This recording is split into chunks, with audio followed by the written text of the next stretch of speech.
Once, in the great and glorious city of Baghdad, there was a Caliph, commander of the faithful and ruler of all Islam. The people of Baghdad loved their ruler, yet one thing mystified them. All who came before him were amazed by their intimate knowledge of their daily lives.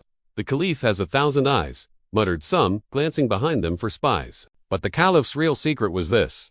Each afternoon, he and his trusted vizier, Ali bin, would disguise themselves as merchants and slip through a hidden door in the palace wall. Then they would roam the bazaars of the city, listening to the talk and gossip of the day. One afternoon, as the Caliph and his vizier made their way through the market, an old and wizened man thrust one of his wares under the Caliph's nose. "What a lovely snuff box," said the Caliph, admiring the carving and jeweled inlay. "What will you ask for it?"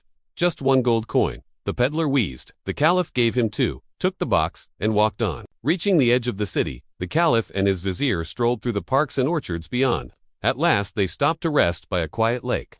"I wonder if my new box holds any snuff," said the Caliph. He opened the tiny box and found it filled with the pungent powder. "But what is this?" he said, pulling a piece of parchment from the underside of the lid. The vizier craned his neck to see. "What does it say, glorious lord?" The Caliph read, "A sniff of snuff, for wings to soar. Castle of air, for hands once more." "Why, I believe the snuff is magic," said the Caliph. He looked longingly at the sky. "I have always wanted to see my city from the air."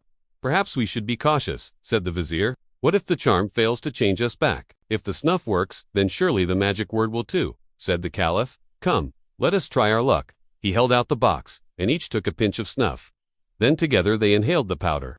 A flurry of wings, beaks, and feathers, and there in place of the Caliph and his vizier stood 2 storks. "Wonderful," the Caliph said, snapping and clattering his beak, for that is how storks talk. A human would have heard only Caliph, Caliph, but since both the Caliph and his vizier were now birds, Ali bin Manzur understood perfectly. "Caliph, Caliph, quite amazing," replied the vizier. "Caliph, Caliph, let us test our wings," said the Caliph.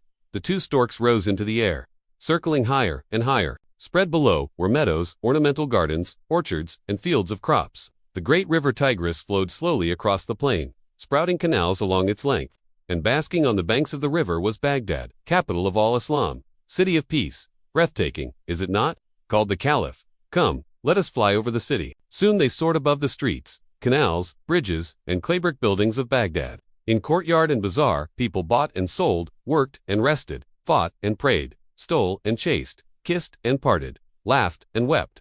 "Truly," said the Caliph, "a stork knows more of this city than the Caliph himself." As evening drew near, the vizier called, "Glorious lord, we had best return to the palace." Back they flew to the lake, and landed by the snuff box. The Caliph once more read the parchment, then cried, "Castle of air," and there stood 2 storks. "Castle of air," called the Caliph again. "Castle of air." But no matter what they called and hopped and flapped their wings, nothing changed. At last they stood exhausted. "It seems," the vizier said, "some enemy has lured us into this enchantment." "But what can we do?" asked the Caliph. "I know of nothing," said the vizier. "Without the proper word to break the spell, we may never regain our true forms." The sun dipped into the lake as the 2 storks stood lost in thought. Finally, the Caliph said, "Stoke or not, my stomach aches for food. What are we to eat?" "Why, glorious lord," said the vizier, "we must eat what every stork eats.